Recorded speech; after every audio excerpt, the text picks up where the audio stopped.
प्यारे बच्चों, स्वागत है आपका JCRT के DG स्कूल में। आज हम आपके विज्ञान पुस्तक की चौथे अध्याय पौधों की कहानी के बारे में पढ़ेंगे। नमस्कार बच्चों, आपने पिछली कक्षा में पौधे के विभिन्न भागों को जाना है। आइए आज हम पुनः पौधे के विभिन्न भागों का पुनरावलोकन करते हैं और यह जानते हैं कि पौधे के कौन से भिन्न भिन्न भाग होते हैं। साथ ही आज हम यह भी सीखेंगे कि पौधे कितने प्रकार के होते हैं। बच्चों, आपको स्क्रीन पर सरसों का पौधा और उसके भाग का चित्र दिखाई दे रहा है।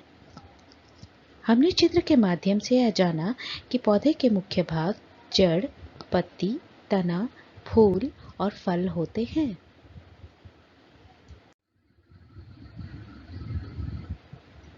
तो आइए बच्चों, अब हम पौधे के विभिन्न प्रकार के बारे में सीखते हैं।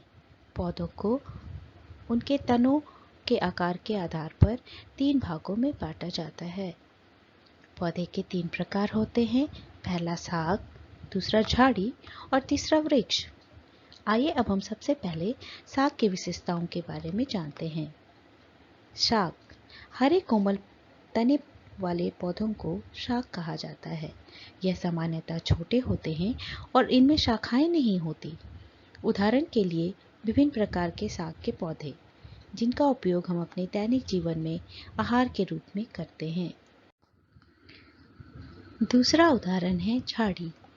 इन पौधों में शाखाएं तने के आधार के समीप से निकलती हैं। तना कठोर होता है परंतु अधिक मोटा नहीं होता है। ऐसे पौधे को हम झाड़ी कहते हैं। झाड़ी का उदाहरण है पुटुस और गुलाब के पौधे।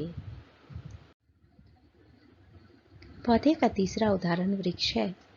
कुछ पौधे बहुत ऊंचे होते हैं और इनके तने सुदृढ़ एवं गहरे भूरे रंग के होते हैं।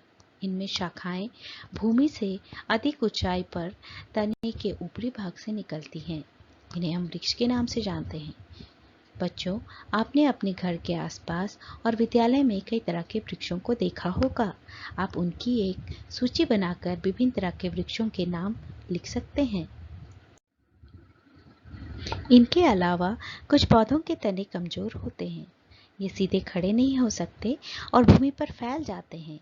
ऐसे पौधे विसर्पी लता कहलाते हैं।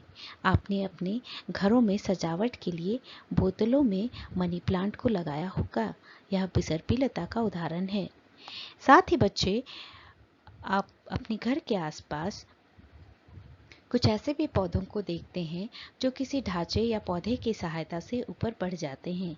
इसे आरोही लता कहते हैं। ये शाक, झाड़ी एवं वृक्ष से भिन्न होते हैं। आरोही लता का उदाहरण कद्दू, कोहड़ा और तरबूज जैसे पौधे होते हैं। तो बच्चों, पौधों की कहानी शीर्षक पाठ के इस भाग में आज हमने जाना कि पौधों का वर्गीकरण उनकी ऊंचाई, तने एवं शाखाओं के आधार पर शाक, झाड़ी एवं वृक्ष के रूप में किया जाता है। तनों पर पत्तियां, पुष्प एवं फल लगे होते हैं। साथ ही कुछ पौधे आरोही लताएं एवं विसर्पी लताओं के नाम से भी जानी जाती हैं। पाठ के अगले चरण में हम पौधों के विभिन्न भागों का विस्तृत रूप से अध्ययन करेंगे। धन्यवाद।